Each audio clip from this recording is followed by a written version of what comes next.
کہ دن اور رات، ہفتہ، مہینہ، سال، ان تمام چیزوں کو اللہ تبارک و تعالی ہی نے بنایا ہے، اور بعض دنوں کو بعض پر فضیلت بخشی ہے۔ اسی طرح اللہ تبارک و تعالی نے بہت سی راتوں کو دوسری بہت سی راتوں پر فضیلت بخشی ہے۔ انہی فضیلت عظمت والی راتوں میں سے ایک رات ہے جو ابھی چند دن بعد آنے والی ہے، شعبان کے مہینے کی 15ویں رات، جس کو ہم سب شب برات کے نام سے عرف میں کہتے ہیں، سنتے اور جانتے ہیں۔ شب برات دراصل گناہوں کی مغفرت کی رات ہے۔ اس رات میں اللہ تبارک و تعالی اپنے بندوں کو گناہوں سے بری کر دیتا ہے، اس لیے اس کو شب برات کا نام سماج میں دیا جاتا ہے۔ بہت سی احادیث اس رات کے تعلق سے رسول اللہ صلی اللہ علیہ وسلم سے ثابت ہیں، بعض سند کے اعتبار سے کمزور ہیں، ضعیف ہیں، لیکن تقریباً 17 صحابہ کرام سے اس رات کے متعلق احادیث منقول ہیں، جن کو اگر ایک جگہ اکٹھا کیا جائے تو مجموعی اعتبار سے تمام احادیث سے 3 باتیں نکل کر سامنے آتی ہیں۔ پہلی حدیث حضرت عائشہ صدیقہ رضی اللہ عنہا کی روایت ہے، جس میں وہ بیان فرماتی ہے کہ شعبان کی 15ویں رات تھی، میں نے رسول اللہ صلی اللہ علیہ وسلم کو اپنی آرام گاہ میں نہیں پایا، میں پیچھے پیچھے نکلی تو دیکھا کہ آپ علیہ الصلوۃ والسلام مدینہ منورہ کے قبرستان جنت البقیع میں تشریف فرما ہیں اور قبلہ رخ کھڑے ہو کر دعا فرما رہے ہیں۔ اس موقع پر رسول اللہ صلی اللہ علیہ وسلم نے حضرت عائشہ سے فرمایا کہ عائشہ، یہ ایسی رات ہے کہ اس رات میں اللہ تبارک و تعالیٰ قبیلہ بنو کلب کی بکریوں کے بالوں کی تعداد کے برابر لوگوں کے گناہوں کو معاف فرما دیتا ہے۔ قبیلہ بنو کلب عرب میں ایک ایسا قبیلہ ہوا کرتا تھا جو بکریاں بہت پالا کرتا تھا۔ اس قبیلے کی بکریوں کی تعداد بہت زیادہ تھی اور بکریوں کے جسم پر بال بہت زیادہ ہوا کرتے تھے۔ آپ علیہ الصلوۃ والسلام نے یہ بات ارشاد فرمائی کہ پورے قبیلے کی جتنی بکریاں ہیں اور ان بکریوں کے جسم پر جتنے بال ہیں، ان بالوں کی تعداد کے برابر اللہ تبارک و تعالیٰ اپنے بندوں کے گناہوں کو اسی رات میں معاف فرماتا ہے۔ اسی طرح ایک دوسری حدیث ہے جس میں رسول اللہ صلی اللہ علیہ وسلم نے ارشاد فرمایا کہ اے لوگوں، اس رات میں اللہ تبارک و تعالیٰ تمام لوگوں کی، تمام بندوں کی مغفرت فرما دیتا ہے سوائے 7 طرح کے لوگ۔ 7 قسم کے لوگ ایسے ہیں کہ ان کی مغفرت اس رات میں بھی نہیں ہوتی جب تک کہ وہ اپنے جرائم سے پوری طرح سچی توبہ نہ کر لیں۔ پہلا آدمی وہ جو مشرک، اللہ کے ساتھ دوسروں کو شریک کرنے والا، اس کی مغفرت نہیں ہوتی۔ اسی طریقے سے والدین کا، ماں باپ کا نافرمان، ان کی بات کو نہ ماننے والا، انہیں تکلیف پہنچانے والا، اس کی مغفرت بھی اس رات نہیں ہوتی۔ اسی طرح شرابی، شراب پینے والا، نشہ کرنے والا، اس کی بھی مغفرت اس رات نہیں ہوتی۔ اسی طرح قاتل، قتل کرنے والا، اس کی بھی مغفرت نہیں ہوتی۔ اسی طرح کینہ پرور، دل میں کسی آدمی کے خلاف کینہ کپٹ رکھنے والا، دوسرے کا برا سوچنے والا، برا چاہنے والا، کسی دوسرے کو مصیبت اور پریشانی میں دیکھ کر خوش ہونے والا، ایسا کینہ پرور شخص، اس کی بھی مغفرت اس رات میں نہیں ہوتی۔ اسی طرح فرمایا کہ وہ آدمی جو اپنے پیجامے کو، اپنی شلوار، اپنی لنگی اور اپنی پینٹ وغیرہ کو ٹخنوں سے نیچے رکھے، اس کی بھی مغفرت نہیں ہوتی۔ اسی طرح آپ علیہ السلام نے ارشاد فرمایا کہ چغل خور جو ادھر کی ادھر لگا دے ادھر کی ادھر لگا دے اور دو گروپ کو آپس میں ٹکرا دے لڑائی جھگڑا کروا دے، ایسے آدمی چغل خور کی بھی مغفرت اس رات نہیں کی جاتی۔ باقی ان کے علاوہ اس رات میں اللہ تبارک و تعالی اپنے تمام بندوں کی مغفرت فرما دیتا ہے۔ ایک دوسری حدیث میں رسول اللہ صلی اللہ علیہ وسلم نے ارشاد فرمایا کہ 14 شعبان کا سورج جیسے ہی غروب ہوتا ہے اور 15ویں رات جیسے ہی شروع ہوتی ہے، اللہ تبارک و تعالی اپنی شان کے مطابق آسمان دنیا پر نزول فرماتا ہے اور اللہ تبارک و تعالی کی طرف سے ایک پکارنے والا منادی پکار کر کہتا ہے حل من مستغفر، کیا کوئی ہے مغفرت کا طلبگار جس کو میں معاف کر دوں؟ کوئی ہے ایسا دنیا میں جو اپنے گناہوں کو معاف کرانا چاہتا ہو؟ اللہ سے مغفرت کا طلبگار کوئی ہے جس کی مغفرت کر دی جائے؟ کوئی ہے جو روزی اور رزق میں وسعت اور کشادگی کا طلبگار کہ اس کو روزی میں اس کی اضافہ کر دیا جائے، برکت دے دی جائے؟ کوئی ہے ایسا مصیبت کا مارا مصیبت زدہ کوئی ہے کہ اس کی مصیبت کو دور کر دیا جائے؟ یہ ندا اور یہ پکار اللہ تبارک و تعالیٰ کی طرف سے صبح صادق تک مسلسل جاری رہتی۔ اسی طرح ایک حدیث میں آتا ہے کہ رسول اللہ صلی اللہ علیہ وسلم نے ارشاد فرمایا کہ اسی رات میں اللہ تبارک و تعالیٰ کی طرف سے فیصلے کیے جاتے ہیں کہ سال بھر جتنے بچے پیدا ہوں گے ان کے نام لکھ لیے جاتے ہیں۔ اسی طرح پورے سال جتنے لوگ اس دنیا سے جائیں گے، جن کا انتقال ہوگا، جو مریں گے، ان تمام کے ناموں کی لسٹ اسی رات میں تیار کر لی جاتی ہے اور اس رات میں بندوں کے اعمال اللہ تبارک و تعالیٰ کے پاس پہنچائے جاتے ہیں۔ اسی طرح اس رات میں اللہ تبارک و تعالیٰ کی طرف سے بندوں کا رزق اتارا جاتا ہے۔ ایک دوسری حدیث حضرت علی رضی اللہ عنہ کی حدیث ہے، وہ کہتے ہیں کہ اے لوگوں اس رات میں عبادت کیا کرو اور اس کے دن صبح کو روزہ رکھا کرو۔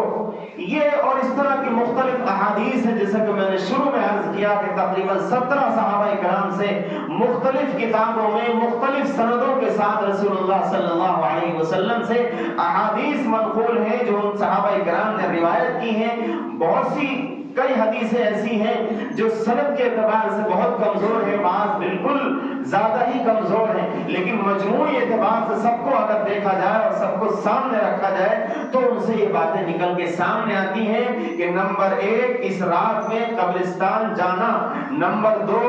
صبح کو روزہ رکھنا، نمبر 3 اس رات میں اللہ تبارک و تعالیٰ کے سامنے عبادت کرنا۔ یہ 3 باتیں کم از کم مجموعی احادیث سے ثابت ہیں۔ لیکن ایک بات ذہن میں رہے، دین اپنی طرف سے کسی چیز کو اضافہ کر لینے کا نام نہیں ہے، اسی طرح دین اپنی طرف سے کسی چیز کو کم کر لینے کا نام نہیں ہے، دین خواہشات پر عمل کرنے کا نام نہیں ہے، دین نام ہے رسول اللہ صلی اللہ علیہ وسلم نے جیسے جو عمل کر کے دکھایا اس عمل پر ویسے ہی عمل کیا جائے، نہ اپنی طرف سے کچھ بڑھایا جائے نہ اپنی طرف سے کچھ گھٹایا جائے۔ پوری حیات طیبہ میں رسول اللہ صلی اللہ علیہ وسلم کی پوری زندگی میں صرف ایک بار قبرستان جانا ثابت ہے، صرف ایک بار قبرستان جانا ثابت ہے، وہ بھی اتنی خاموشی سے آپ علیہ السلام گئے کہ پاس میں سوئی ہوئی بیوی کو بھنک نہیں لگی۔ اتنی خاموشی سے جانا اور زندگی بھر میں صرف ایک بار جانا، اس کا صاف مطلب یہ ہے کہ اگر کوئی شخص اتباع سنت کے نام پر پوری زندگی میں ایک بار اگر جانا چاہتا ہے خاموشی سے تو اس کی اجازت ہے،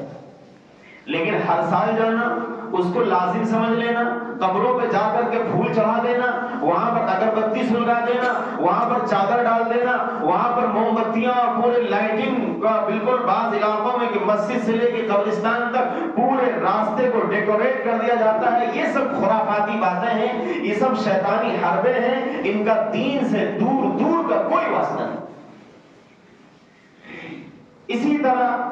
رات میں اللہ تبارک و تعالیٰ کی عبادت کرنا، نفلی نماز پڑھنا، اللہ کے سامنے رونا گڑگڑانا، دعائیں مانگنا،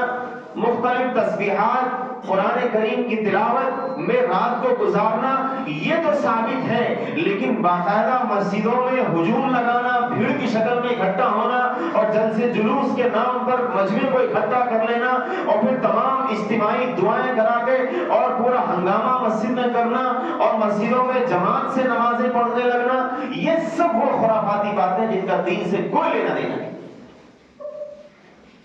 نفل نماز تو یوں بھی تنہائی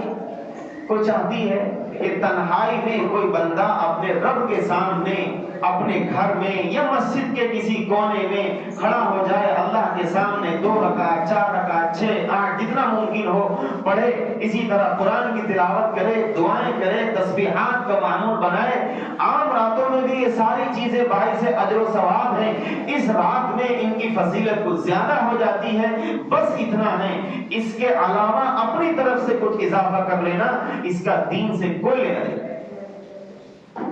اسی طرح صبح کو 15ویں شعبان کا جو دن ہے 15 تاریخ، اس میں روزہ رکھنا، روزہ دراصل رسول اللہ صلی اللہ علیہ وسلم سے چونکہ 13 14 15 یہ 3 تاریخ کے مسلسل 3 روزے ہر مہینے میں ثابت ہیں۔ شعبان کا مہینہ جب آیا کرتا تھا تو چونکہ اس کے بعد رمضان المبارک کا مہینہ آنے والا ہے، تو عادت کو بنانے کے لیے اور رمضان المبارک میں روزہ رکھنے پر استقامت حاصل کرنے کے لیے رسول اللہ صلی اللہ علیہ وسلم شعبان کے مہینوں میں روزے کچھ زیادہ رکھا کرتے تھے عام مہینوں کے مقابلے۔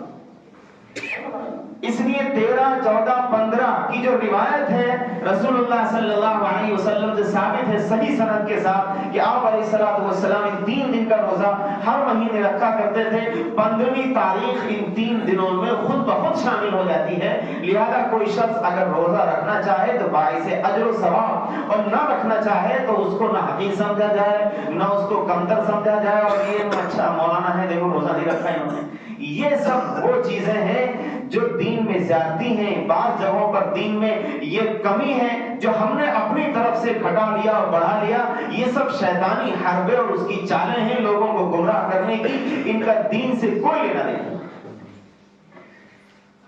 تو میں نے عرض کیا کہ ایک طبقہ وہ ہے جو شب برات کی فضیلت کا سرے سے انکار کرتا ہے،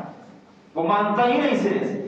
ایک طبقہ وہ ہے لوگوں میں امت میں جو شب برات کے بالکل فضیلت ایسے بیان کرتا ہے جیسے شب قدر کی فضیلت حدیث میں بیان کی گئی ہے، قرآن میں بیان کی گئی ہے۔ دونوں ہی افراد و تفرید کا شکار ہیں۔ بس جتنی فضیلت میں نے آپ کے سامنے رکھی، حدیث شریف کا نچوڑ میں نے رکھا، بس اس حد تک اس رات کی فضیلت ہے، نہ اس سے زیادہ نہ اس سے کم۔ حدیث شریف کی مختلف کتابوں میں اس کے یہ روایتیں منقول ہیں، سنن ابن ماجہ میں بھی روایت ہے، مشکات شریف میں روایت ہے، الترغیب والترہیب للامام منذری کی مشہور کتاب ہے اس میں بھی روایت ہے، امام بیہقی کی شعب الایمان میں بھی روایت ہے، اسی طرح مشہور محدث، مشہور اہل حدیث محدث علامہ ناصر الدین البانی انہوں نے بھی یہ بات لکھی ہے السلسلۃ الاحادیث الصحیحہ، اس میں انہوں نے صراحت کی ہے کہ 15 شعبان کی رات کو فضیلت حاصل ہے، لہذا جو اس کا انکار کرتے ہیں وہ جلد باز ہیں۔ اسی طرح مشہور محدث و فقیہ اور مشہور مفسر حافظ ابن تیمیہ رحمۃ اللہ علیہ انہوں نے بھی اس کی صراحت کی ہے۔ مشہور اہل حدیث عالم علامہ عبد الرحمن مبارک پوری انہوں نے بھی اپنی تحفۃ الاحوذی میں اس کی صراحت کی ہے، اور مختلف علماء کرام میں سے محققین علماء کرام نے اس بات کو صاف کیا ہے کہ یہ اس رات کی فضیلت یہ بے سند نہیں ہے، بلکہ اس رات کی فضیلت ثابت ہے، لیکن جتنی ثابت ہے بس اتنا کیا جائے، اس پہ نہ کمی کی جائے نہ اس پہ اضافہ کیا جائے، تب تو دین ہے۔ اور اپنی طرف سے اس میں کمی زیادتی کر کے اور اس میں حذف و اضافہ کر کے اپنی طرف سے کچھ باتیں گڑھ لینا، یہ سب بے اصل اور سب خرافاتی باتیں ہیں، اس سے دین کا کوئی مطلب نہیں بنتا۔ اس کے علاوہ جو خرافات ہمارے سماج میں ہو رہی ہیں اور جو بچپن سے ہم اپنے گھروں میں بھی دیکھتے آئے ہیں، اور آپ لوگ بھی ماشاءاللہ ہم سے زیادہ دیکھے ہوئے ہیں، حلوہ بنانے کا رواج۔ لوگ کہتے ہیں حلوے میں کیا ہے، اس میں شکر ہے، اس میں سوجی ہے اور اس میں تھوڑا بہت دودھ ہے، اس میں کشمش بادام ڈرائی فروٹس ہیں، اس میں کون سا گناہ، ساری چیزیں حلال ہیں اور سب کو ایک جگہ جمع کر کے بنا لو تو وہ ناجائز ہے، یہ کون سی بات ہوئی؟ ارے بھائی ناجائز اس حلوہ کو بنانا اور اس کو کھانا یہ ناجائز نہیں ہے. آپ کل بنا لیجئے، پرسوں بنا لیجئے، آج بنائیے، پوری مسجد میں تقسیم کروائیے، کوئی حرام و ناجائز نہیں ہے. لیکن اس کے لیے خاص دن متعین کر لینا، اور جس کے یہاں حلوہ بنے اس کو مسلمان سمجھنا، اور جس کے یہاں نہ بنے اس کو وہابی اور دیوبندی اور پتہ نہیں کیا کیا اس کو القاب سے پکارنے لگنا، یہ بکواس ہے. اس کو ناجائز اور بدعت کہا جاتا ہے. اس کے لیے کوئی جگہ نہیں ہے دین میں. اسی طرح آتش بازی، پٹاخے داغنا، پھلجڑیاں چھوڑنا. ہم لوگ بچپن میں کہا کرتے تھے کہ جیسے دیوالی کا تہوار آتا تھا برادران وطن کا، تو وہ چونکہ اس میں پٹاخے اور آتش بازی کیا کرتے تھے تو ہم لوگ کہتے تھے کہ اچھا بیٹا ہمارا بھی آنے دو، شب برات بتائیں گے تم کو. جیسی شب برات آئے تو ہم نے بھی اسی راہ پہ چلنا شروع کر دیا. تو یہ دین نہیں ہے.